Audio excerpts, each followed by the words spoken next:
Good morning, everybody. It is about 6:45 on Thursday, November 4th. Down here at the boat, just waiting for my clients to get here. Today we're gonna be heading out for some sea bass offshore, probably do a little tog fishing. Conditions are supposed to be pretty good, so we're gonna make a little bit of a run, probably go out about 20-30 miles, not too bad, and see if we can get in them. So we'll check back in when we get out to the spot and see how it goes.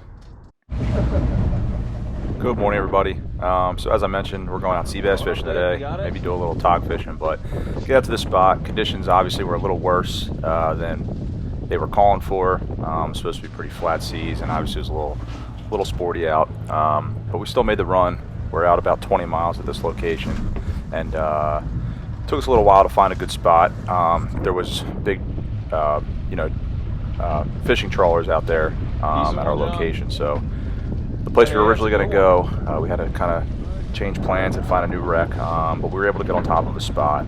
The trolling motor was having a difficult time keeping us over the structure, but we kept resetting. I was using the outboard to kind of assist the trolling motor to keep us in place, essentially doing really short controlled drifts as opposed to what we typically would do is just hold anchor over one spot. But it worked out. That's a big one. We ended up getting a couple man limit. Obviously, typically with sea bass you hope to get a full boat limit, but due to the conditions, one of the clients got a little sick, so we had fun, caught a bunch of sea bass, and then when it was time to head back in, we decided to go in just a little early and do some tog fishing inshore. So enjoy. I'll chime in a little bit here and there, but other than that, just watch how the day went here. He's a little short. He's heavy though. Yeah.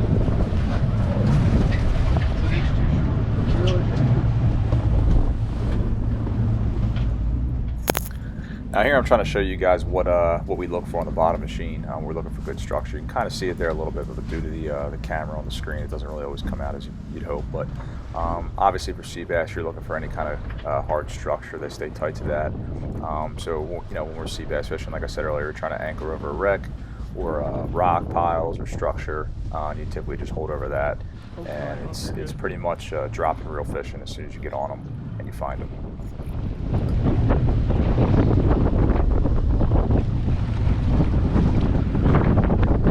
Barely make it. Close.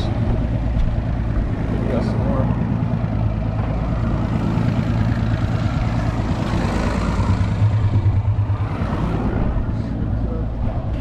You could say Brian measuring a short fish. It had to be 13 at this time of year. You hope for a good ratio of keeper to short fish.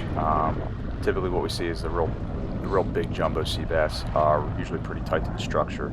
So, for every 4 or 5 shorts, we were getting a good keeper size sea bass in the 15-16 inch range.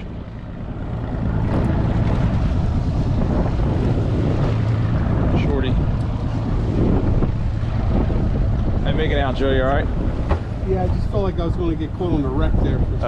No worries.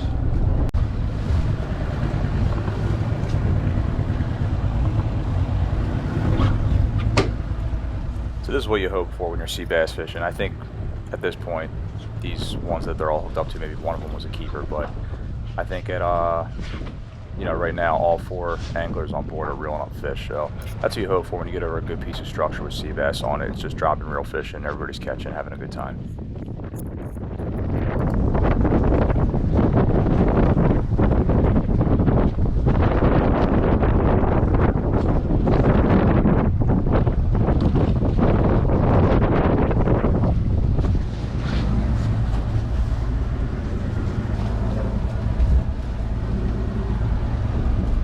Does that one look Joe short or? There we go.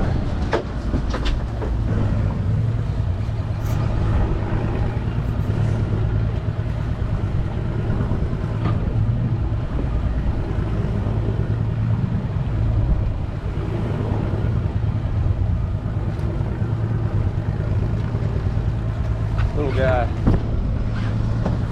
That one might be smaller than the last one you got. That other small one. Yeah.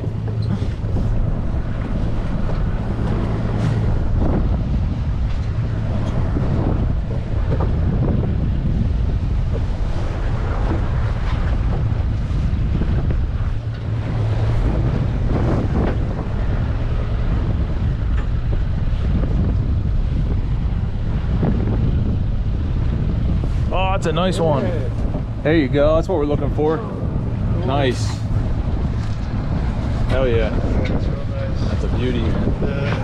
Barely had him too. Nice. It's probably 15. Oh, he's a good one. Take him from you. Yep. That's a nice fish, man. So most of the fish we catch, I typically try and bleed them out, just cut the gills, throw them in the water. They die quick, and it really preserves the meat and keeps it a lot better tasting, in my opinion. All right, so we ended up heading inshore after catching, like I said, about a 2-man limit of sea bass. We tried our luck at tog fishing. We only caught 2 or 3, one of which was a keeper, but it was pretty slow. So we wrapped up the charter with that, and when I get back to you guys, we'll be in the kitchen. I'll show you how I like to cook up some sea bass. All right, guys, so it's been a few days since we got off that sea bass charter. Did pretty good. Bunch of keepers, and we were able to get a bunch of meat. So the guests were kind enough to give me some. Usually I just let them have it all, but they gave me a bunch. So just a quick go over how I treat the meat once I fillet the fish. So typically I'll fillet the fish, I'll rinse it off with salt water, put it in a bag, bring it home, clean it up. So any like bones or pieces of skin that I left on there, I'll clean it up. And then what I'll do is I'll pat it dry so there's no moisture on it. Once I get all the fillets nice and dry, I zip them up, try and get them as airtight as I can like this. And then if I'm not eating them right away, what I'll do is every day I'll take them out of the bags, put them on a plate, pat them dry, just to keep that moisture, because that's really what spoils the fish. You'll see when I take these out that the quality is really good. I mean, you can eat these like sashimi or sushi raw. It's good quality meat. As long as you take care of it, it'll last a few days. So it's been about, I think, 4 days now, and I haven't frozen it yet. It's just been in the fridge. So what I'm going to do is, the only way my wife will really eat is if I fry it. So I'm going to take these out and make little sea bass fish nuggets. Like I said, fillet it, rinse it, pat it dry, get the moisture off.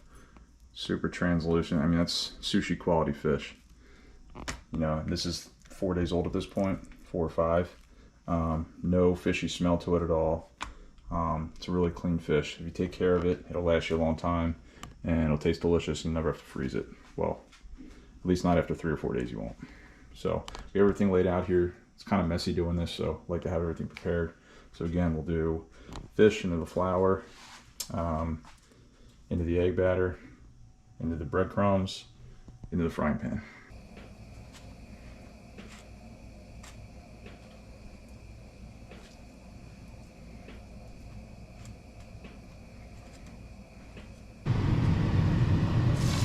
That's what you want.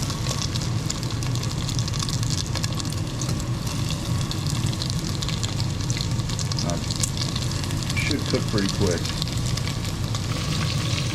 Flip these over.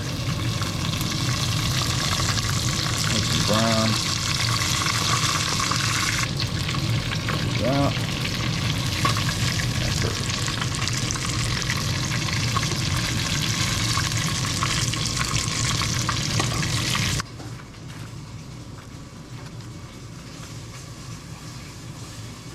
Perfect. I mean, sea bass review time. You like it? Good. Mm-hmm. Good, right? I like it because it tastes like, feels clean. Like fresh. It is fresh, never frozen. Sound like you're a spokesman. All right. She likes it. She approves.